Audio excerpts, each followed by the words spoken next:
dengan merasakan simpati ataupun cinta bahkan gitu ya kepada lawan jenis. Kalau Anda jatuh cinta, yang perlu Anda pikirkan pertama adalah membangun rumah tangga. Setiap kali Anda jatuh cinta, maka yang harus Anda pikirkan pertama adalah membangun rumah tangga. Persiapan-persiapannya. Tidak harus dia, yang penting karena dia. Tidak harus dia, yang persiapan yang kita perlukan menuju ke sana ini lebih penting daripada sekedar kapan dan siapa.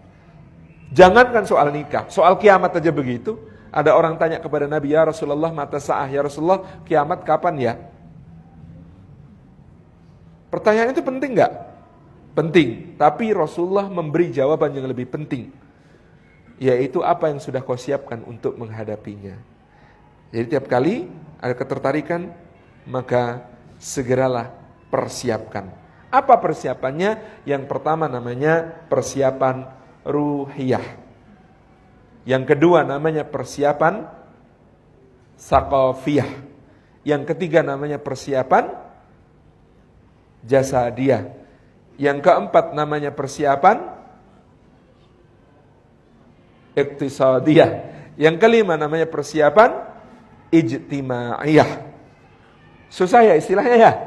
Kita ubah. Yang pertama persiapan spiritual, yang kedua persiapan intelektual, yang ketiga persiapan fisikal, yang keempat persiapan finansial, yang kelima persiapan sosial.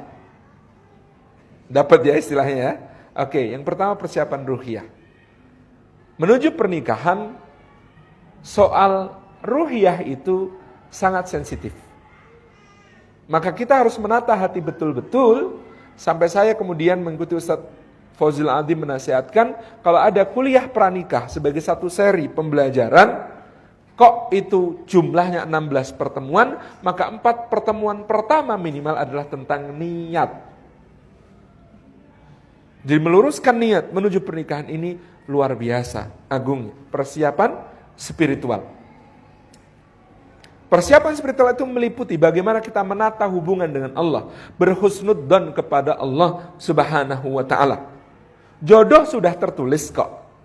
Tergantung kita mau ambil dengan cara apa, hasilnya itu juga. Nggak mungkin ketuker. Tetapi sebagaimana rizki, jodoh itu tergantung bagaimana kita mengambilnya akan mempengaruhi rasanya. Dan rasa nggak pernah bohong.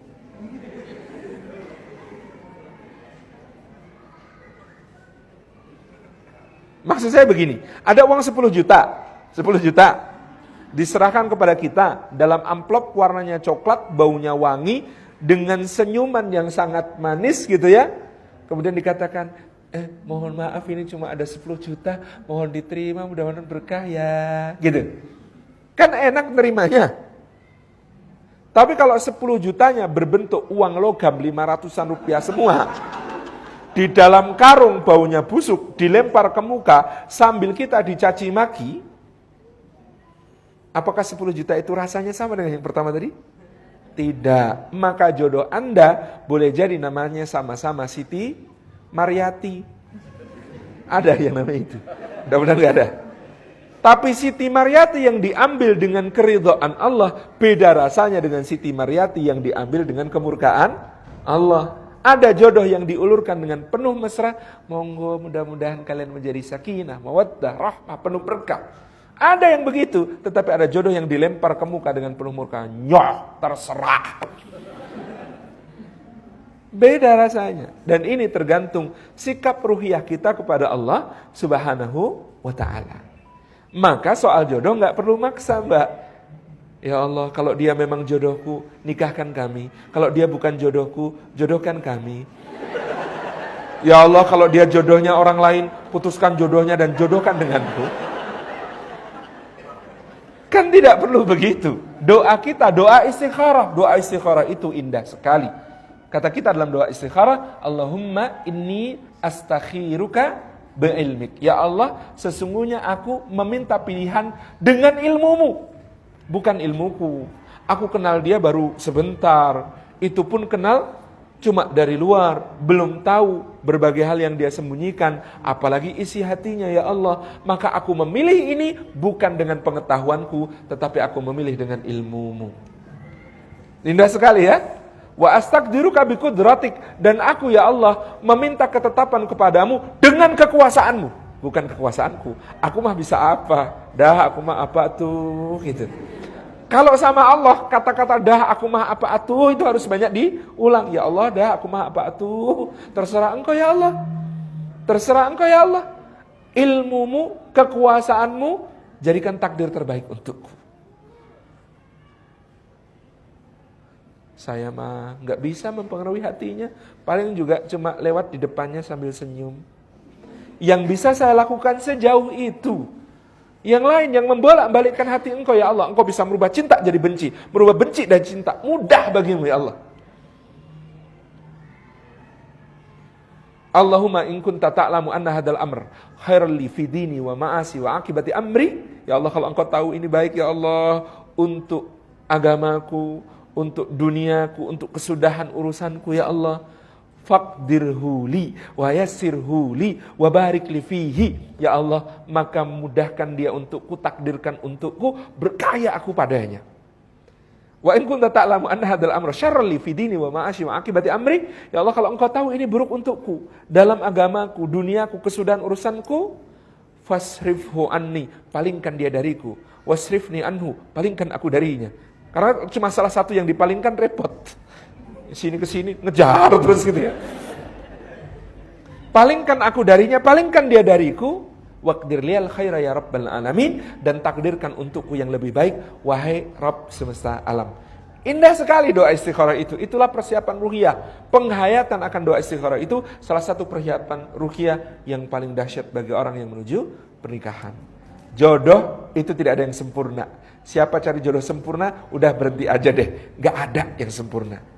Karena jodoh itu adalah dua orang yang sama-sama tidak sempurna dipertemukan Allah untuk saling menyempurnakan. Jodoh ideal tidak ada.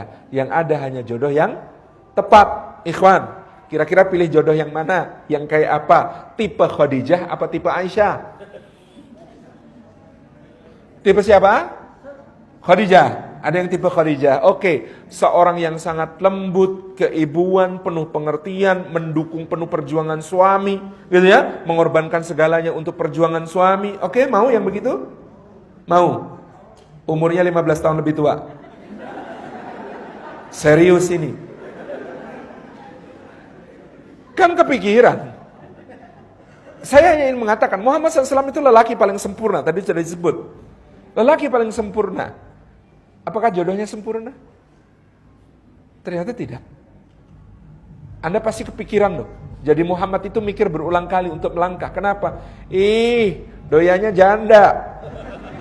Oh, cibiran orang pasti keluar. Pantas maunya sama janda. Kaya.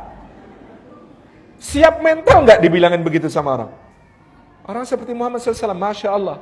Kekuatan ruhiyahnya luar biasa, bergantungnya sama Allah. Sehingga kalimat-kalimat semacam itu tidak lagi kemudian mempengaruhi jiwanya.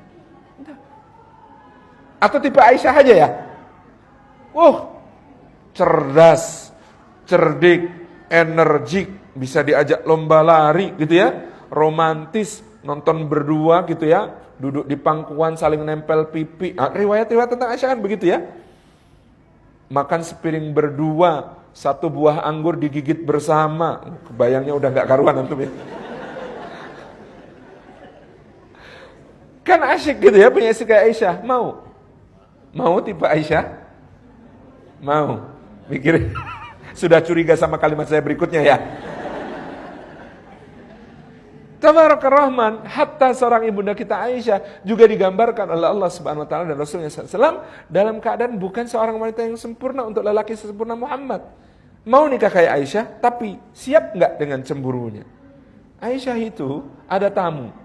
Tamu ditemui Rasulullah di rumahnya.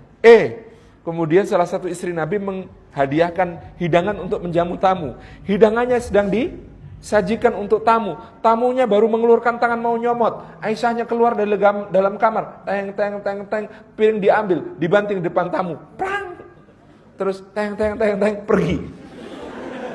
Kuat mental nggak punya istri begitu?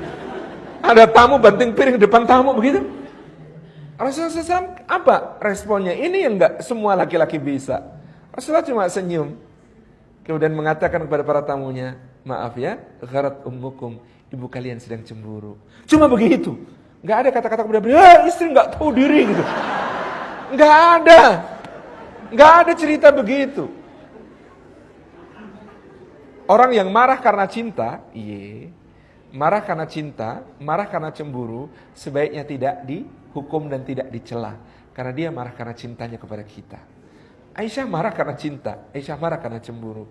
Maka nggak ditegur, dibiarin. Cuma bilang maaf ya, ibu kalian sedang cemburu. Lalu apa yang dilakukan Nabi SAW? Turun, jumputin makanan yang jatuh, dihidangkan kembali. Kulu, silakan makan. Tamunya kan bengong. Kok ya ada suami kayak begini gitu. Kok ya ada suami kayak begini. Habis itu Aisyahnya keluar. Terus jalan. Terus gimana? Gitu kan. Rasulullah SAW juga nggak marah. Cuma bilang dengan senyum.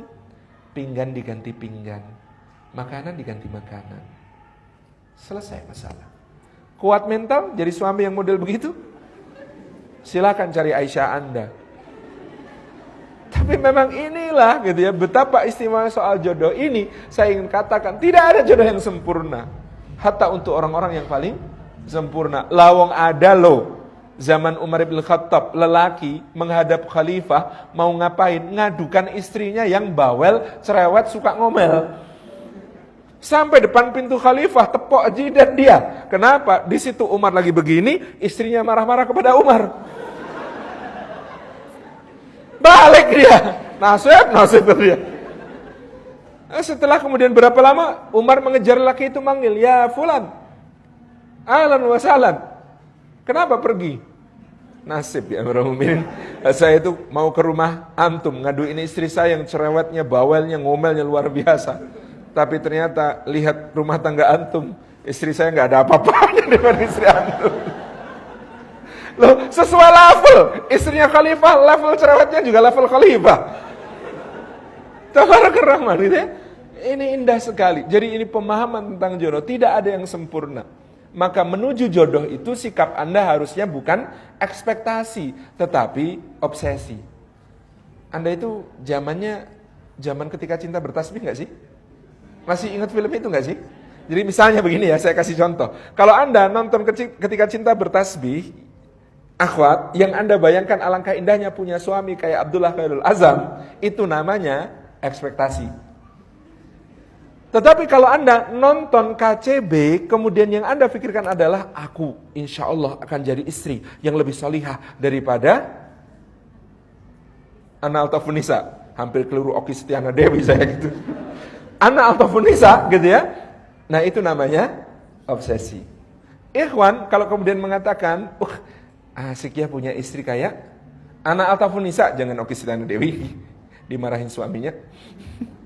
Jadi gitu ya, itu namanya ekspektasi. Tetapi yang disebut obsesi adalah saya akan berusaha menjadi suami yang lebih saleh daripada Abdullah Khairul Azam. Itu namanya obsesi. Anda sehat menuju pernikahan kalau Anda sudah banyak obsesinya, sedikit ekspektasinya. Banyak obsesinya, sedikit ekspektasinya. Jadi lebih kepada bagaimana memberikan yang terbaik, bukan bagaimana mendapatkan sesuatu. Ini persiapan ruhiyah. Yang satu sisi saja sebenarnya, yakni soal jodoh tadi. Di luar itu soal-soal lainnya banyak. Yang terpenting adalah selalu memperbaiki hubungan dengan Allah. Dan siap menerima segala keputusan Allah. Ikhwan, sekarang yang menarik buat antum itu siapa? Akhwat yang menarik buat antum itu siapa? Rahasia gitu kan. Saya ingin berikan ilustrasi kepada antum yang tadi sudah saya singgung di forum yang pagi. Begini, antum kalau puasa jam 12 siang itu yang menarik apa? Es cendol. Yang menarik apa? Es buah, apalagi Masya Allah seger banget kayak gitu ya. Yang menarik yang begitu-begitu kan. Tapi nanti kalau sudah saatnya berbuka, teh panas separuh sama kurma satu cukup. Habis itu sudah nggak ada keinginan lagi buat yang lain gitu. Kenapa? Itu gambaran dari Allah. Cantik itu relatif kok. Ternyata meskipun tidak secantik es buah, teh panas dan kurma itu cukup. Ini bapak-bapak juga begitu ini Pak. Bukan berarti istri bapak kayak teh panas gitu. Enggak. Maksud saya, nasihat Nabi SAW itu relevan. Nasihat Nabi SAW itu relevan. Nabi itu mengatakan, kalau kalian bertemu wanita yang dijadikan oleh setan sebagai penggoda bagi kalian, lalu kalian tertarik pada wanita itu, maka apa solusinya? Bukan cari rumah bapaknya. Solusinya adalah pulanglah temui istri kalian. Karena pada istri kalian terdapat segala sesuatu yang ada pada wanita itu. Hanya saja lebih suci dan berpahala di sisi Allah SWT. Hakikatnya sama kok mas. Muka beda-beda, hakikatnya sama. Allahu Akbar. Indah sekali agama ini mengajarkan kepada kita. Maka segeralah punya sesuatu di rumah. Agar Anda kalau tergoda di luar, boleh pulang gitu ya. Sekarang pulang juga mau ngapain? Subhanallah. Persiapan ruhiyah. Persiapan ruhiyah. Yang kedua adalah persiapan sakafiyah, intelektual. Bagaimana Anda mempersiapkan pernikahan ini dengan ilmu. Jadi guru ada ilmunya. Ada sekolahnya. Jadi atlet ada sekolahnya. Jadi insinyur ada sekolahnya. Jadi montir ada sekolahnya. Tapi jadi suami gak ada sekolahnya. Jadi istri gak ada sekolahnya. Jadi bapak gak ada sekolahnya. Jadi ibu gak ada sekolahnya. Padahal peran-peran ini lebih asasi daripada jadi montir, jadi dokter, jadi insinyur, jadi apapun. Karena itu kesiapan dalam bentuk komitmen belajar yang tinggi, ikhwan dan akhwat yang dimuliakan oleh Allah Subhanahu wa taala, di dalam soal ini penting untuk segera Anda tempuh. Jangan malu baca buku parenting. Saya itu kelas 3 SMA sudah hatam banyak buku parenting. Dicibir teman-teman, cie yang mau jadi bapak. Ya memang mau jadi bapak, memangnya mau jadi ibu. Oh enggak.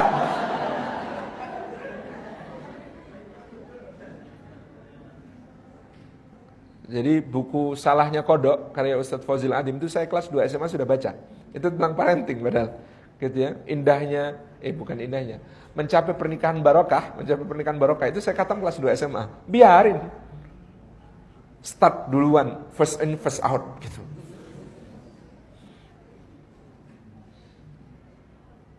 Jadi ilmu ini jangan ditunda. Jangan suka mendoakan jelek untuk diri sendiri. Contoh mendoakan jelek untuk diri sendiri. Lihat temennya baca buku pernikahan, dia bilang, aku mah masih jauh. Kata malaikat, amin. Jauh beneran. Kadang-kadang saya heran sama ikhwan-akhwat ini. Gitu ya. Aku mah masih kecil. Masih lama. Didoain malaikat beneran, lama betul loh. Ya Allah. Ya lama kalau di dunia, ternyata nanti dijodohkannya di akhirat, kan siang juga. Jangan suka bilang masih lama. Siapa tahu besok ada yang lamar. Jadi Anda ini terjatuh cinta pada siapapun, Anda suka sama siapapun, silakan. Tapi kalau besok ada yang lebih ganteng, lebih soleh, lebih kaya datang lamar duluan, jangan ditolak. Iya kan? Karena yang lebih soleh, lebih ganteng, lebih kaya biasanya lebih tua. Ya Allah. Menjurus terus ini. Nama yang dimuliakan oleh Allah Subhanahu wa taala. Jadi ini persiapan sakofiyah ini, ilmu untuk jadi ibu, ilmu untuk jadi bapak, ilmu untuk jadi suami, ilmu untuk jadi istri, perlu sekali.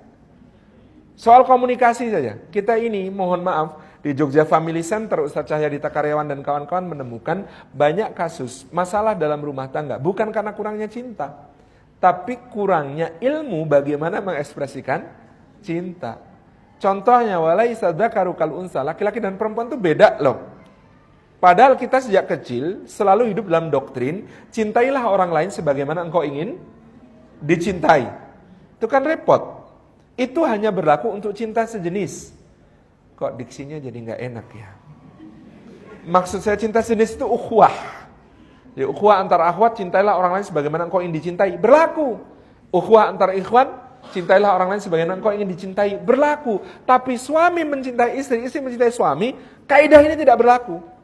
Karena cara mencintai istri beda dengan cara mencintai suami. Cara mencintai lelaki berbeda dengan cara mencintai perempuan. Laki-laki dan perempuan berbeda. Anatominya berbeda, fisiknya berbeda. Gitu ya, hormon yang bekerja berbeda. Gitu kan, psikisnya lebih-lebih pasti berbeda. Ini, bayangkan, ini otak kanan, otak kiri.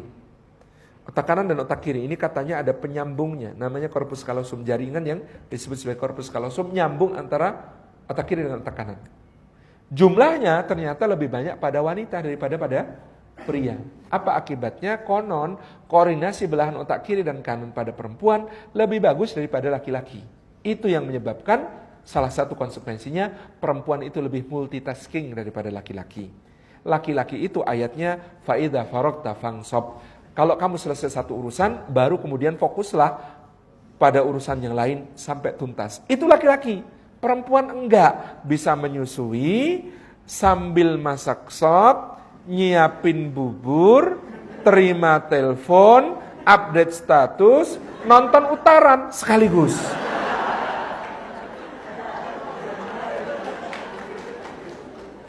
Karena memang ibu itu diberi kemampuan, Masya Allah, multitasking. Laki-laki, enggak. Ini bedanya.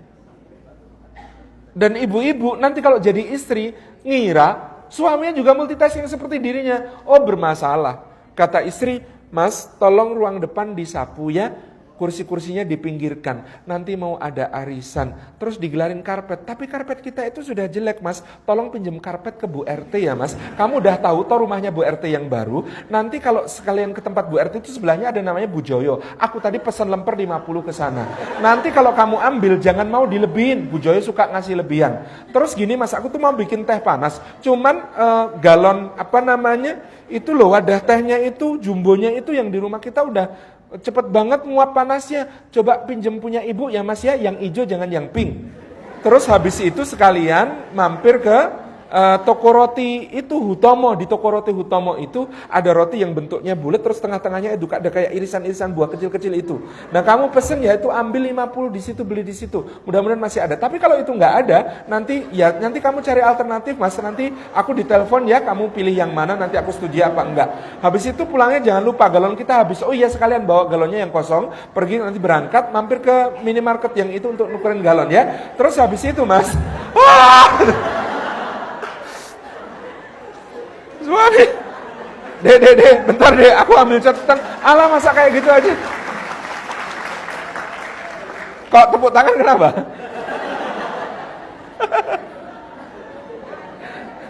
Enggak begitu ya, Bu ya? Enggak, Subhanallah. Beda laki-laki dan perempuan. Maka cara berpikirnya juga berbeda. Laki-laki cara berpikirnya kayak obat nyamuk muter ke dalam. Perempuan kayak obat nyamuk muter keluar. Kan nggak ketemu.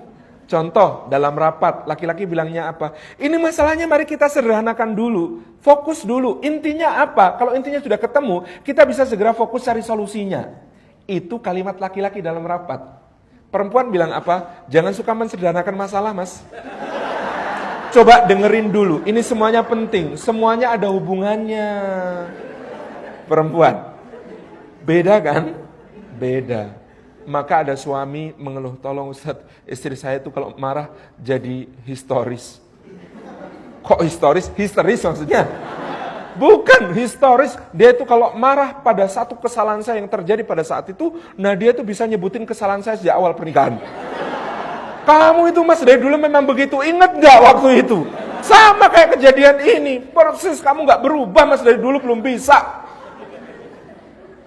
Jadi katanya begitu. Ini kok yang disalahin ibu-ibu mulu ya? Sebentar, kita cerita lanjut gitu ya. Ini bedanya gitu ya. Maka cara menghadapi masalah juga berbeda. Laki-laki menghadapi masalah dengan menyendiri, berkontemplasi, merumuskan solusi. Perempuan menghadapi tekanan-tekanan masalah dengan apa? Berbagi, sharing, hati ke hati, mencurahkan isi hati, dimengerti, difahami. Plong. Apalagi sambil nangis. Keren. Kan beda. Coba bayangkan. Ada suami datang dari kantor. Tasnya dilempar, tubuhnya dihempaskan ke sofa. Sepatu dilepas bukan dengan tangan tapi langsung kaki. Kepalanya begini. Berarti kan ada masalah. Iya. Istrinya, di dunia istri, kalau ada masalah, curhatkan sampai dimengerti. Rasanya bisa plong. Punya orang yang kemudian senasib merasakan apa yang dirasakan. Indah sekali. Maka dia mengatakan kepada suaminya, Mas, ada masalah apa? Dan jawaban semua suami di dunia sama. Enggak kok dek, enggak ada apa-apa. Kata istrinya, Mas, aku kalau ada masalah kan juga cerita sama kamu. Masa kamu enggak mau cerita sama aku? Suami bermaksud baik, tidak ingin memberi tambahan beban kepada istrinya yang masalah di rumah saja sudah banyak. Dia mengatakan apa? Enggak kok dek, ini masalah kantor, kamu enggak usah ikut mikir dek, kasihan. Kata istrinya, jadi Mas gak percaya sama aku?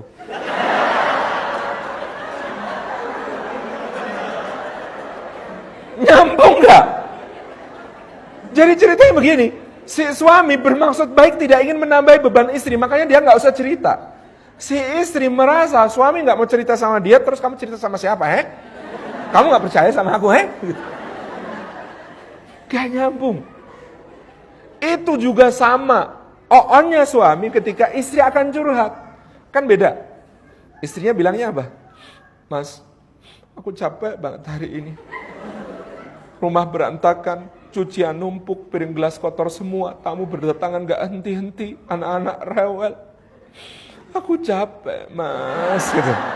Kan curhatnya begitu. Suami itu sambil tetap pegang gadget gitu ya. Nengok sebentar kemudian mengatakan, sabar ya sayang. Insya Allah bulan depan kita cari pembantu. Solutif enggak?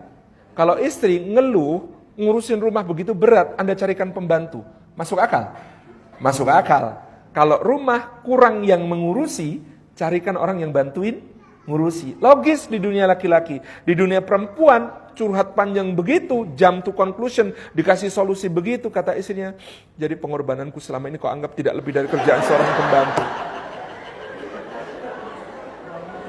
Yang diharapkan istri bukan ditawari pembantu, dengerin, cermati, kontak mata, jadikan sefrekuensi, nyambung, berikan empati. Masya Allah ya dek. Iya. Gitu loh Mas. Itu yang diharapkan kemudian. Ya Allah dek, luar biasa semua pengorbananmu di rumah. Aku kalau jadi kamu gak akan kuat seperti itu. Itu luar biasa. Nanti dia nangis.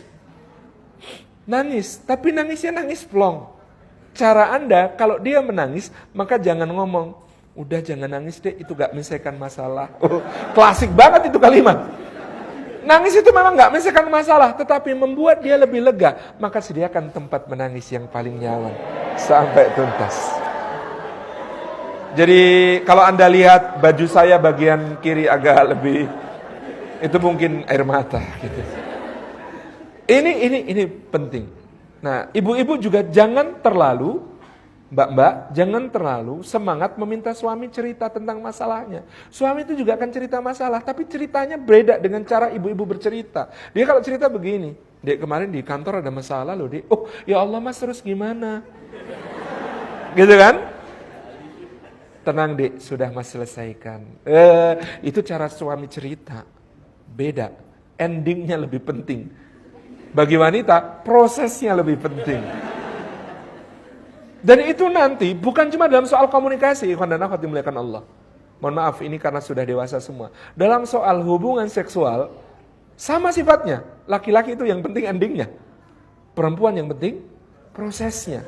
Laki-laki itu kayak gunung api mau meledak. Semakin cepat dia meletus, maka beban-beban tegangannya bisa semakin dikurangi, akhirnya dia lega.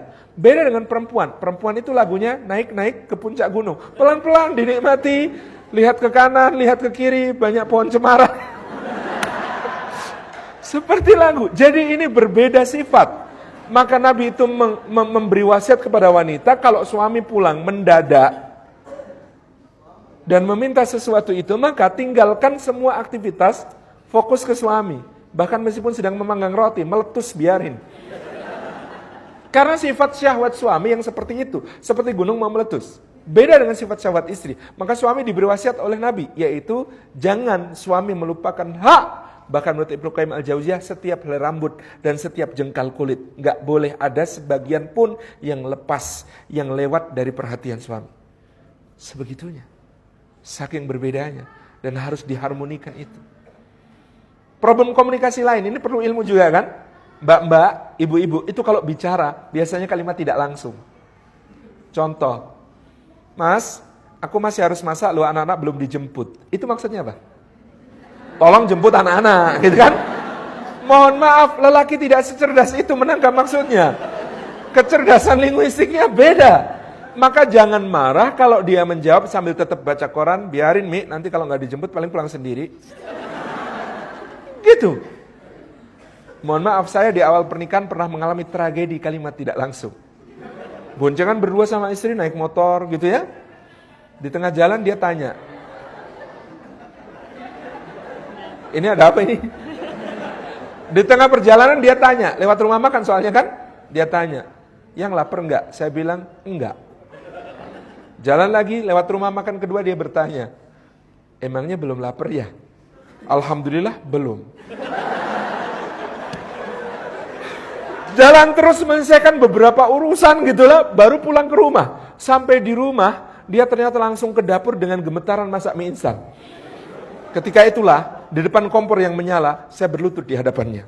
Kok kamu nggak bilang kalau kamu yang lapar? Kan tadi bilang, aku lapar, mas ayo kita makan. Kalau begitu meskipun nggak lapar, kan aku lapar-laparin buat kamu. Gitu. Tragedi kalimat tidak langsung. Tapi ada ibu-ibu juga yang protes, saya sudah kalimat langsung tetap aja nggak paham. Mas, tolong ruang depan disapu ya, mau ada tamu. Ya, itu masih pegang Apple, iPad gitu ya. Dicek 45 menit kemudian posisi masih sama. Loh, katanya tadi ya gitu. Saya kasih tahu rahasia menaklukkan lelaki. Ini mahal ini. Kalau Anda menyuruh seorang lelaki melakukan sesuatu, satu, bicaralah padanya dengan posisi minimal sejajar. Kalau dia duduk, jangan bicara padanya dengan berdiri. Duduk di sampingnya. Tatap wajahnya, senyum padanya, katakan, Mas, tolong ruang depan disapu ya. Kalau dia bilang ya, jangan langsung pergi. Tetap di situ, tatap wajahnya, sambil tersenyum. Maka tidak lama kemudian, ketika dia kemudian melihat sekilas, kemudian akan membanting korannya dan mengatakan, ya.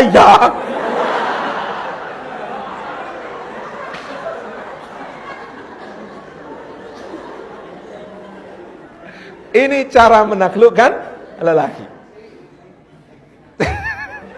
Jadi ini hanya beberapa rahasia komunikasi saja yang tidak banyak orang yang tahu, dan kadang-kadang hal-hal sekecil ini jadi masalah. Di rumah di ayah tentang jadi ibu, subhanallah. Kemudian yang ketiga setelah persiapan ilmiah tadi, sakofiyah tadi, yang ketiga adalah persiapan jasadiyah, physical. Ikhwan yang dimuliakan Allah, sehatkan dirimu. Sembuhkan penyakit-penyakit, apalagi yang menular. Misalnya panu. Ini bagian dari persiapan fisikalnya. Yang sehat, asupan gizi perbaiki. Jangan Anda punya menu pagi rendang, siang soto, malam bakso dalam bentuk mie instan semua. Pagi Indomie, siang sarimi, sore super mie. Jangan. Kualitas generasi mendatang secara fisik juga harus Anda perhatikan. Asupan Anda, keseimbangan gizinya, gitu ya. Olahraganya. Oh ikhwan, jadi suami itu berat loh. Berat, apalagi jadi bapak. Gendong istri aja sudah berat, apa gendong istri dan anak, gitu ya. Nanti yang akan menentukan juga bukan cuma power, tapi stamina. Jadi harus diatur mulai sekarang, sisi-sisi kesehatan itu. Yang akhwat juga begitu, kalau ada penyakit-penyakit, apalagi yang berhubungan dengan reproduksi, mohon maaf, saya sebut misalnya keputihan, selesaikan sejak sekarang, obati sejak sekarang, konsultasikan dengan dokter sejak sekarang. Jangan malu-malu daripada nanti menjadi masalah di kemudian hari. Persiapan fisik, tata bagus-bagus, semuanya. Ibunda Yoyoh Yusrah, Allahu yarhamha, itu sering pesan kepada akhwat. Akhwat, kalian penentu generasi dakwah ke depan, generasi bangsa ini ke depan. Hati-hati makannya. Jangan sampai terasup yang haram. Hati-hati makannya. Jaga yang tayyib-tayyib saja. Hati-hati makannya. Beliau itu kalau mengingatkan seperti itu sampai. Makanya kita menakjubkan ya, bisa 12 putra-putri dengan semuanya berprestasi seperti itu. Bunda Wiryaningsih juga sama gitu ya. Pesannya kepada akhwat dahsyat. Jadi ini penting. Physically Anda harus sehat. Apalagi persiapan fisik itu ya? Yang keempat, persiapan finansial, iktisadiyah. Ikhwan, segeralah mandiri. Sebenarnya kewajiban orang tua menafkahi anak laki-laki itu hanya sampai balik. Jadi kalau Anda sudah lebih dari balik, Anda sudah balik berapa tahun yang lalu? Sudah berapa tahun? Sekarang umur berapa? Misalnya sekarang 28, ada yang 28. 23, sekarang 23. Balik sejak umur 13, sudah 10 tahun. Anda itu menjadi fakir miskin dan anak terlantar yang dipelihara oleh orang tuanya sendiri. Beda kalau akhwat, itu kewajiban menafkahinya di orang tua sampai menikah. Kalau ikhwan, itu cuma sampai balik. Jadi selepas itu. Ini proses yang kemudian harus kita lewati. Persiapan iktisadiyah. Mbak-mbak, belajarlah cara menghabiskan uang. Loh, banyak rumah tangga itu gagal secara finansial bukan karena kurangnya keterampilan menghasilkan uang, tetapi kurangnya keterampilan menghabiskan uang. Loh, menafkahkan harta itu perlu ilmu. Menata belanja itu perlu ilmu. Gitu ya. Jadi menghabiskan uang tidak kalah penting daripada menghasilkan uang. Persiapan iktisadiyah. Yang kelima, persiapan ijtimaiyah. Persiapan sosial. Anda menikah bukan hanya akan menjadi sepasang suami istri, tetapi sebuah anggota masyarakat. Sebuah unit di dalam masyarakat. Maka Anda harus belajar bagaimana tekniknya supaya kemudian di tengah masyarakat Anda bisa membawa perubahan ke arah yang lebih baik. Indikatornya nanti gampang. Kalau ada yang sakit, yang diketok pintu rumah Anda. Kalau ada yang sakratul maut, itu yang diketok rumah Anda. Gitu ya. Kalau ada yang mau menikah, yang dimintai bantuan untuk melamarkan Anda, gitu. Kalau semua hal masyarakat kemudian menggantungkan kepada Anda, maka apa kata Anda akan menjadi sebuah perubahan di masyarakat. Itu yang harus kemudian dilatihkan skillnya sejak sekarang. Jadi bagaimana Anda menjadi insan-insan perubahan di tengah masyarakat, menempatkan diri yang baik di tengah masyarakat, menjadi ada di tengah masyarakat, hadir bukan sekedar wujud. Anda tahu wujud dan hadir bedanya apa? Wujud itu ada. Hadir itu artinya memberi kontribusi. Maka peradaban disebut hadarah. Kenapa? Karena bukan cuma wujud, bukan cuma eksis, tetapi dia memberi kontribusi yang tiada henti. Gitu ya. Ini persiapan-persiapannya.